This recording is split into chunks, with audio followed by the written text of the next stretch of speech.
The Newsday continues here on One News Now. I'm Riza Diaz. Vice presidential aspirant and House Deputy Speaker Lito Atienza said that lives of Filipinos will get better if corruption is removed from the government. Atienza said that corruption is present in the current administration and during the terms of previous presidents. Atienza believes that only Senator Manny Pacquiao can put an end to corruption in the government. All we need to do is fight corruption and face up to it and defeat corruption and remove corruption in government, and the Filipinos will get a life that we've been truly deserving all this time. Kawawa naman tayo. Pagod na tayo sa paghihirap. And I'm telling you, unless we do something about corruption, no good economic program, no beautiful economic program will succeed. And I'm sure Professor Dean Joy will agree with me. Kung yung pera ay mapupunta lang sa bulsa ng mga nagpapatakbo ng gobyerno at yung pera hindi na kolekta at yung mga local government units ay pinababayaan, hindi tayo uunlad ng mabilis. Meanwhile, Vice Presidential aspirant Walden Bello said that they have to prevent the Marcoses and Dutertes from coming to power. With this, he and his running mate, Calio de Guzman, will come up with a transformative program to win the upcoming elections. Coming home, we're confident. We have less than 7 months to go. And kami ni Periodi will be able to make our case. No? And the main thing that we are really extremely worried about and we are fighting this campaign is to prevent the Marcos Duterte axis of evil from coming to power and perpetuating itself. But we can only do that if we have a transformative program. President Duterte once again defends his drug wars. In a speech yesterday, the president justified the killings in his administration's drug war, saying that there's no other way and that everything he did was for the country. Kung kaning mga drogista, musulod gani, and you try to destroy my country, o ang mga among mga anak, puro bungog na kay sige niyo pahugang droga, papatayin talaga kita. Kaya nga, it's called a war. I did it for my country. The president also slammed ICC in the same speech. According to Duterte, if will be prosecuted, he'd rather be prosecuted in the Philippines. He added that he will never allow himself to be judged by foreigners. Itong ICC, kalukuhan niya. I will not allow myself to be judged by white people in another place, outside of my country. I will be tried by a tribunal na puro foreigners, pati karamihan puti, ay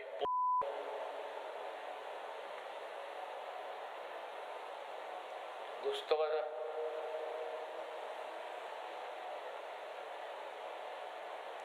If I go to prison, I go to Muntinlupa. If I am tried, I should be tried by a Filipino judge in a Philippine tribunal. Now, here are other developments in Philippine politics. Aksyon Demokratiko senatorial candidates visited Iligan City to lay out their advocacies for the upcoming elections. Senatorial aspirant Carl Balita said he will make sure to remove the 50% tax in petroleum products to help drivers amid the continuous oil price hikes. Meanwhile, senatorial candidate Samira Gutok said that they may not be able to go around every province or city in the country due to strict health protocols. But she said they are now organizing 1 million volunteers for their campaign. Presidential aspirant and Senator Manny Pacquiao urges the government to lift the mandatory use of face shields. Pacquiao said that this is only an added burden to Filipinos and has become a symbol of corruption. He also suggests allowing local government on the use of face shields within their jurisdiction. And the Lacson-Soto tandem went to Cabuyao, Laguna yesterday. Lacson touted his budget plans, saying it's better to delegate the task to LGUs since they are the ones closest to various projects. The tandem also aims to ensure the proper enforcement of the Universal Health Law, with Lacson saying that the law itself is sound, but the implementation is lacking. He added that it's one of the reasons why he is running for president. He also vowed to fix 4Ps, the government conditional cash granting program, saying that the amount currently received by beneficiaries is not enough. According to Lacson, he wants to bring back the dignity of the people by training the beneficiaries to develop skills that will help them in the long run. Pero gusto namin baguhin. Kasi pagka 4Ps, pantawid eh. Tatawid lang kayo. So sa napakahabang panahon, maybe hanggang lifetime, nakaasa sa gobyerno. Gusto namin dagdagan yon pero may purpose. Merong pwedeng pagsilbihan. Hindi na yung pantawid, pampamilya, kundi pangangat, pang-ahon, pampamilya. Yes. Comelec urges aspiring politicians not to get too comfortable campaigning, as about 75% of those who filed at a national level will be declared as nuisance candidates. Jen Kalimon has the report. Hundreds have filed their COCs, but only a few names will make it to the official ballots for the 2022 polls. Comelec says 75% of those who submitted their COCs for national positions will be declared nuisance candidates. This means that they are not yet included in the official ballot since they will not be allowed to run. According to Comelec, their law department has now filed a petition to declare some presidential, vice presidential, and senatorial aspirants as nuisance candidates.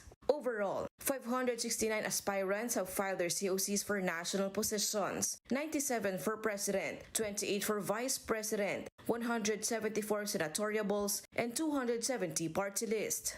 Candidates will still be filtered, and most of them, maybe especially for the position of president, vice president, and senator, will be considered as nuisance candidates. From what I've heard, almost 3/4 will be declared. We are just waiting for the final the declaration of them as nuisance. And if they are declared, then they will be removed from the list, and definitely these numbers will be reduced. Comelec also mentioned their basis in declaring an aspirant as a nuisance candidate. We look at the intent of the candidate. Does he or she have that legitimate intent to run? Is he or she just not making a mockery of the election system? And does that aspirant filed his or her COC just to confuse the voters? These are some of the basis for declaring them as nuisance candidates.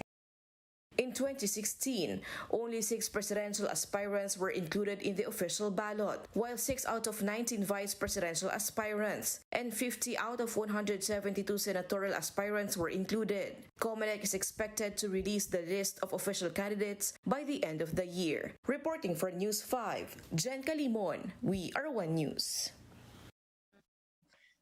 9 Bataan coastal towns have tested positive for the red tide toxin, prompting the Bureau of Fisheries to issue an advisory against the consumption of shellfish.